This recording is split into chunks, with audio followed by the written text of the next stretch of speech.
কোন কোন সংবাদ মাধ্যম আছেন ভাবছেন তারাই যা বলছেন ওটাই সঠিক, ওটার বাইরে কেউ বলতে গেলে তিনি হয়ে যাচ্ছেন ফ্যাসিস্টের দোষর, অথবা ভারতীয় দোষর, অথবা আওয়ামী লীগের দোষর। অলরেডি ইতিমধ্যে আমার সেই বদনাম শুরু হয়েছে, এটা আপনারা খুব ভালো করে জানেন সবাই। কথা ওই জন্যই বলছি, দুর্ভাগ্যজনক, কষ্টকর। আমরা জ্ঞানত কখনো দেশের বিরুদ্ধে, জাতির বিরুদ্ধে কখনো কাজ করার কথা চিন্তা করি না।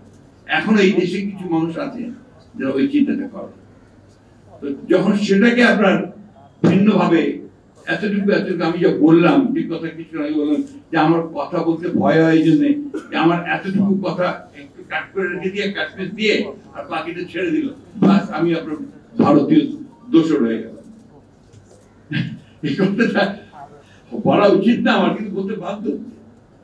এই ঘটনাগুলো ঘটছে, এই ঘটনাগুলো যেন না ঘটে সেই জন্য আমাদেরকে সজাগ হওয়া উচিত, সতর্ক হওয়া উচিত। আর বিশেষ করে আমরা যারা সত্যিকার অর্থেই বাংলাদেশকে একটা গণতান্ত্রিক রাষ্ট্রে দেখতে চাই, পুনরায় দেখতে চাই, তাদের আমাদের দায়িত্বটা অনেক বেশি। একই সঙ্গে যারা নতুন করে আমি যারা ইয়াং জেনারেশন আসছে, আমি অত্যন্ত আনন্দিত এবং আপনার বলা যেতে পারে আশাবাদী। ইয়াং ব্লাড ছাড়া তো কোনো কিছু এগোয় না। এই বান্ডেল থাকলে প্রতি সেনমানিতে টাকা বাঁচবে। বিকাশ সেনমানি বান্ডেল কিনে জিতুন প্রতি লেনদেনে। এই বিষয়টা তাদের মাথায় রাখা খুব জরুরি বলে মনে করি। তা না হলে তাদেরকে ত্যাগ, হাজার হাজার ছেলে শিশু প্রাণ দিল, এই যে 15 বছর ধরে প্রায় 60 লক্ষ মানুষ নির্যাতনে ভুগলো গণতন্ত্রের জন্য, সেই পুরো বিষয়টাই কিন্তু আপনার একেবারে ম্লান হয়ে যাবে, ব্যর্থ হয়ে যাবে। আমি আপনাদেরকে এটুকু নিশ্চয়তা দিতে পারি,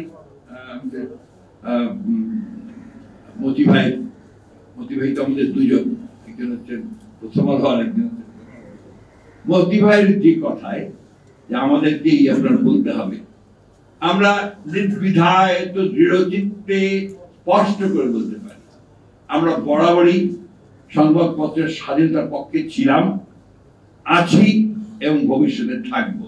সে গভর্নমেন্টে থাকি আর না থাকি, যেখানেই থাকি, এই ব্যাপারে আপনাদেরকে আমরা নিশ্চয়তা দিতে পারি। এবং আপনাদের প্রতি অতীতে এই যে নির্যাতন হয়েছে, নিপীড়ন হয়েছে, আপনাদের আইন কানুনগুলোর যে পুরোপুরি ফ্যাসিবাদী চরিত্র দেওয়া হয়েছে, এগুলোর বিরুদ্ধে কিন্তু আমরা লড়াই করেছি, আমরা লড়াই করে চলেছি, এখনো করছি। এবং খুব স্পষ্ট ভাষায়, দৃঢ় ভাষায় আবার বলতে চাই, আমরা কখনোই অন্যায়ভাবে অন্যের মতকে চাপিয়ে দেওয়া যে ব্যাপারটা আছে, এটাকে আমরা সমর্থন করবো না। আমরা আরেকজনের মতের স্বাধীনতাকে নিশ্চয়ই সেটাকে আমরা দৃঢ়ভাবে আমরা সেটাকে সমর্থন দেবো। আমি তার সাথে একটি নাও করতে পারি, করি না হয়তো, কিন্তু সেটাকে আমি আপন করার চেষ্টা করব।